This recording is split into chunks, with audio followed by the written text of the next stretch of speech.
Aiden, please open the window for me.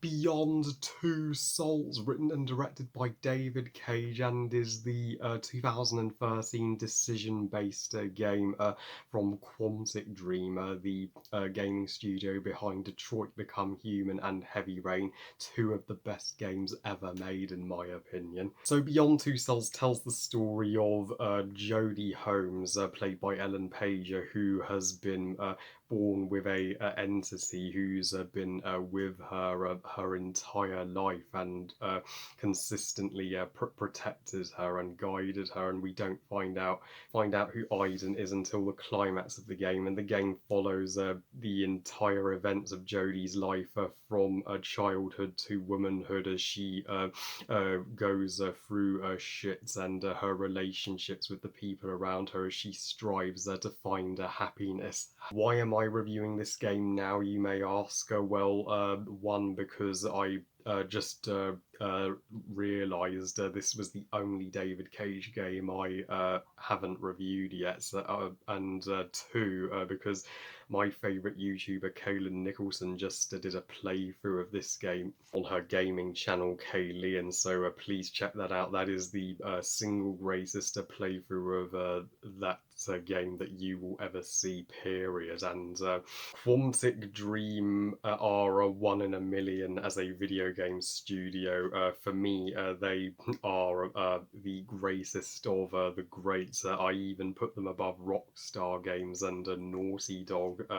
And when it comes to the decision-making games, they are the pioneers. And while Beyond Two Souls may be the weakest game that they've ever made, it doesn't quite reach the flawless level of Detroit Become Human or Heavy Rain, but it still doesn't deserve the pulverizing reaction that it's received. Sure, this game is loaded with nitpicks, but it's is still beyond a masterpiece, and one of the most moving games that you will ever play in your life. And movie fans like myself will also have a sheer appreciation for this game, as there are two major movie stars in it, Ellen Page and William Dafoe, who play Jodie and Nathan. Jodie herself, the protagonist, is one of the most sympathetic and badass protagonists in a video game, literally. I mean, few protagonists are as awesome as her, because I mean, one of the common tropes of a David Cage game is that he will put his lead characters through traumatic shit, and Jodie goes through more shit than Kara from Detroit or Ethan from Heavy Rain combined. You so want things to turn out all right for her, and luckily through it all, that there is an option to get her a happy ending based on three endings. Some may pick the hot guy ending, like the Ryan ending, or the Ashki ending, though I always go for the girl power ending, the Zoe ending, which is the true ending for me. I mean, the poorer girl is robbed of her biological mother by that son of a bitch, head of the CIA, and given away to foster parents against her will, lied to, and told that they are her actual parents. Foster father abuses the hell out of her and disregards her, and she's forced to live in a facility for the majority of her childhood, is forced to join the CIA, is forced to fight in a war against her will, gets hunted by the CIA, ends up on the streets, and ends up on the streets and has to make a decision that could cost her her life in the third act of the game. I mean, I mean, geez. And that's one of the changes that I would make to Beyond Two Souls. I would have more happy and positive options for Jodie. And I mean, there are countless times where I wanted to just embrace her in one big hug to comfort her. I kind of think this game feels rushed. Has it's been released in 2015, 5 years after Heavy Rain, it would have felt more polished because of the pattern for the David Cage game seems to be released 5 years after the other. Of Jodie's two carers in the facility, I'm personally more of a fan of Cole. He's the more civil of the two, and he's not nearly as strict as Nathan. And I always pick to choke Jodie's foster father when they just leave her in with Nathan and Cole. I mean, and I always get the trophy, not my father, because I 100% prefer her caring foster mum. The level that I would most certainly change is the level where Jodie sees her mother in the hospital. She's drugged and in a permanent coma, and there's an option to even end her life by ending her suffering. But I just can't do that. I cannot kill Jodie's mum. If I was writing this game with David Cage, I would plead with him to have an option to get Jodie's mum out of that coma so Jodie can have her mum back in her life. I would happily join Aiden as her personal guardian, and playing as Aiden, who is revealed to be her twin brother in at the end, a spoiler alert, so that's where the true fun of the game kicks in. Aiden is the most protective and brilliant bro that Jodie could ever wish for, and the levels where you get to take control of other characters, open doors and move objects as Aiden, and even fight as Aiden are just some of the coolest shits to play in any game. And they made Aiden a paranormal character actually likable and a character who won't give you the spooks. So I mean, there are evil entities in the game that are trying to break through to our world. I mean, that's part of the plot, but it's not the entire narrative. And Aiden gets to fight those and the level where Jodie has to go into the burning hospital to shut down the condenser. I mean, that was messed up, and that they would just send a teenage girl in there on her own with no defense. I mean, I was breathless by the end of most levels of this game. And William Dafoe's character Nathan, he's for the most part her adoptive father, and I mean he's the closest thing to a father she has because her biological father is deceased. If you pick to ask Cole about her father, Nathan is the most tragic and complicated character in the game. His life gets ruined when he finds out his wife and daughter are taken from him when a truck collides into their car. He refuses to let them go and just cannot live without them. So in the end, he commits suicide when trying to open the Black Sun, so to ensure that nobody will be separated again in the mortal or other world. It's terrific to see Norman Osborn from Spider-Man in a video game. It looks like he didn't die at the end of the original Spider-Man after all, and remarried and had a daughter. Ellen Page, of course, 100% steals the show. She is the shining light throughout this game, and this is the most perfect performance she has ever given in her entire acting career. I will be stunned if I ever like a character that Ellen Page plays more than Jodie, and I do wish that some of the characters in the game, like the homeless characters and the family on the farm, got a lot more screen time, because they were the most genuine souls in the game, and the characters I wish Jodie spent more time with, because they brought some happiness back to her life, especially the homeless level, my personal favourite level in the game. Tuesday and Stan are absolute sweethearts. I don't know how anybody could not like those characters. And when Jodie helps Tuesday give birth to her beautiful daughter Zoe, oh, it's so deep. Even if the level does end in a tragedy with Jodie getting hospitalised by the thugs she defends Stan from, when the thugs tragically don't get their comeuppance because there's no option to. Why, David Cage?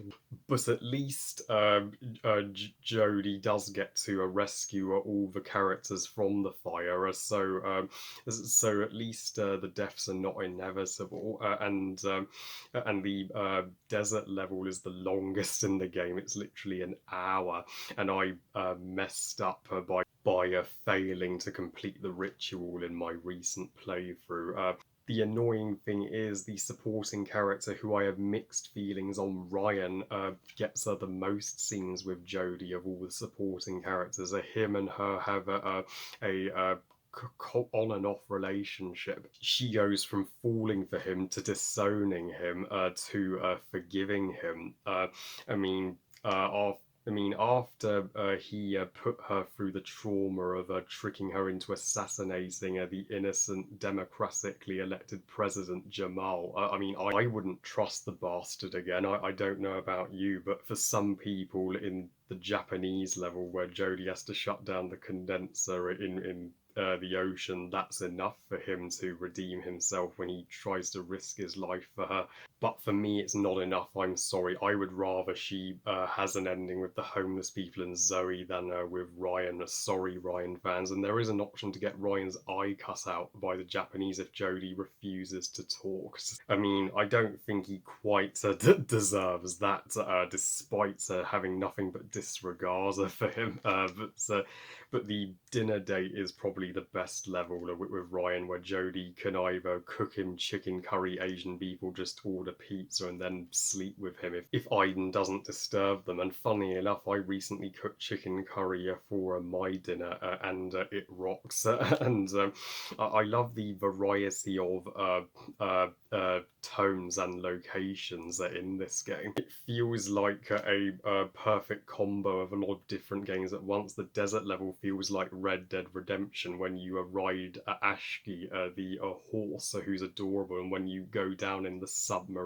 to the Japanese. Oh man, that is quite a ride. And the levels in her childhood, teenage years legit do have impact on whether she sleeps with Ryan, or if Jodie gets her revenge on the teens at Kirsten's party who locked her in the cupboard, just like the Dursleys locked Harry Potter in the cupboard under the stairs, or if Jodie gets abused by those thugs in the bar, then that knocks her confidence, and she isn't able to sleep with Ryan. But the options to pick a decision are creative here. Like, you get different buttons, and you only have limited time to pick, just like Detroit, and to pick something like an object, or to open a door, you have to click the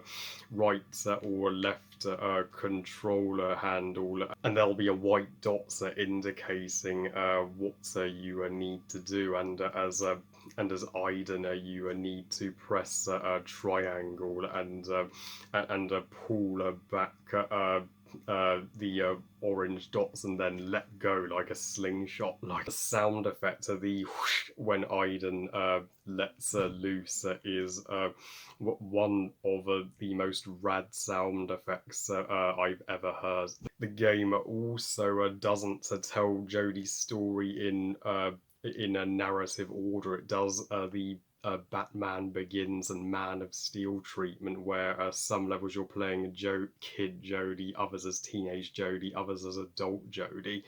And that's inventive storytelling. I'm not aware of any other game that does this, and it's probably the easiest David Cage game to play, as it's the shortest at just 5 hours, half the length of Detroit.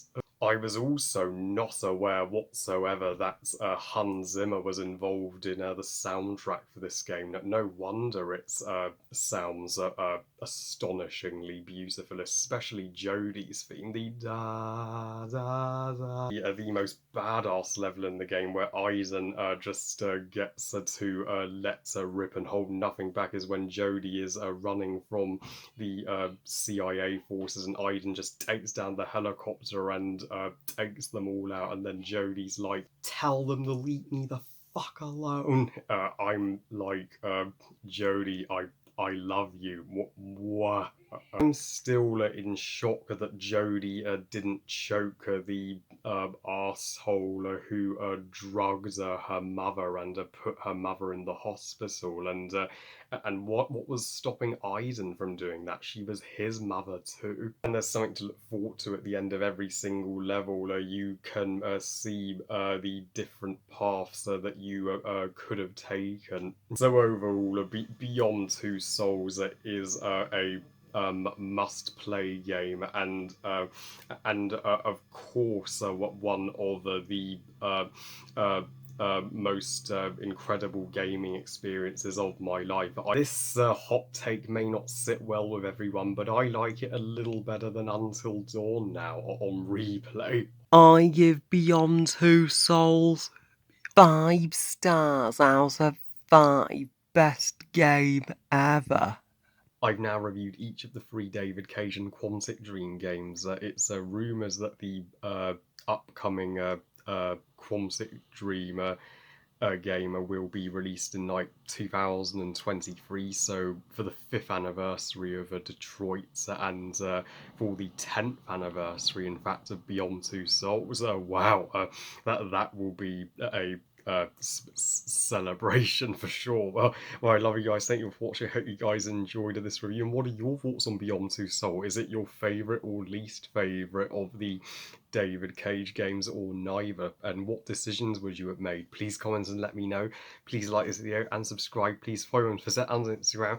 And I'll see you next time when I do the most highly requested extreme epic rant of any 2020 motion picture, Netflix's Cuties. I think I'm gonna be sick. But I also stay tuned for my 26th birthday vlog. I've got some birthday cards already, and they look so sweet. I can't wait to open them on Thursday. And remember, movies are us. Bye, guys.